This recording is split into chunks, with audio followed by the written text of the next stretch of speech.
Alors, Élise, c'est super simple. C'est en quelque sorte le Tinder de la politique. Vous avez sûrement déjà entendu parler de l'application Élise. Le principe, c'est swiper entre différentes mesures proposées par des candidats à l'élection présidentielle sans savoir qui a dit quoi. On est d'accord ou pas d'accord? Et à partir de l'ensemble de ces swipes, à partir du moment où vous en avez fait assez, vous allez pouvoir accéder à vos résultats directement ici. Et l'application va vous donner un taux d'affinité, ce sont mes résultats, avec chaque candidat. Je m'appelle Grégoire Cascarin, j'ai 22 ans.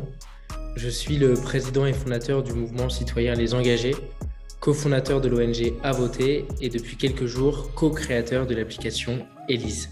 Moi, je suis François Marie, j'ai 19 ans. Je suis en première année à HEC Montréal et également co-créateur de l'application Élise. Les créateurs sont jeunes et ils veulent parler à leur génération. Le but, c'est d'intéresser les jeunes à la politique pour qu'ils aillent voter. Élise, c'est l'application qui veut réconcilier notre génération avec le vote. Aux dernières élections régionales et départementales, 9 jeunes sur 10 ne sont pas allés voter. Et c'est vraiment cette ambition d'essayer de lutter contre l'abstention qui nous anime.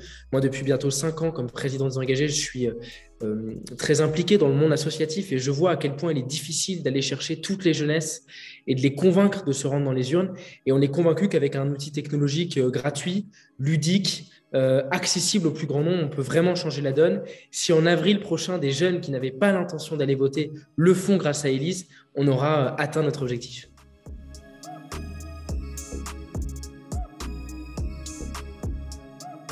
Tout l'aspect éditorial, il a été fait évidemment avec les bénévoles, notamment issus du mouvement Les Engagés, qui ont fait un travail absolument monstrueux sur la rédaction des propositions.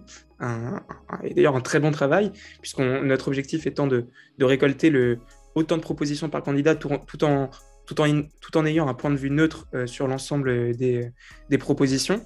Maintenant, évidemment, dans les jours et dans les semaines à venir, on va les mettre à jour. Tout comme on mettra à jour l'application pour ajouter de nouvelles fonctionnalités au fur et à mesure que la campagne va s'accélérer. On ne voulait vraiment pas simplifier, on voulait faire de la pédagogie. Et c'est pour ça qu'à chaque proposition est associé un en savoir plus qui permet d'avoir des éléments de précision et de contexte sur la proposition. Donc sur la proposition arrêter avec les éoliennes d'Éric Zemmour, par exemple, vous avez dans l'en savoir plus des éléments à la fois sur ce que représente la production d'éoliennes en France et puis pourquoi le candidat veut les supprimer, quels sont ses arguments, etc. etc. L'idée, c'est vraiment de pouvoir choisir en conscience. Et certains ont des petits candidats. Alors, c'est plus surprenant quand on a des petits candidats. Et beaucoup de personnes se rendent compte que sur certains de petits candidats qui sont parfois pas forcément médiatisés, on a des propositions avec lesquelles on est en accord. Avec une communauté déjà bien installée, François et Grégoire pourraient bien avoir un véritable impact sur le vote des jeunes. On a été agréablement surpris et enthousiasmés par la dynamique créée depuis le lancement dimanche dernier de l'application, puisqu'en une semaine, on a dépassé les 500 000 téléchargements.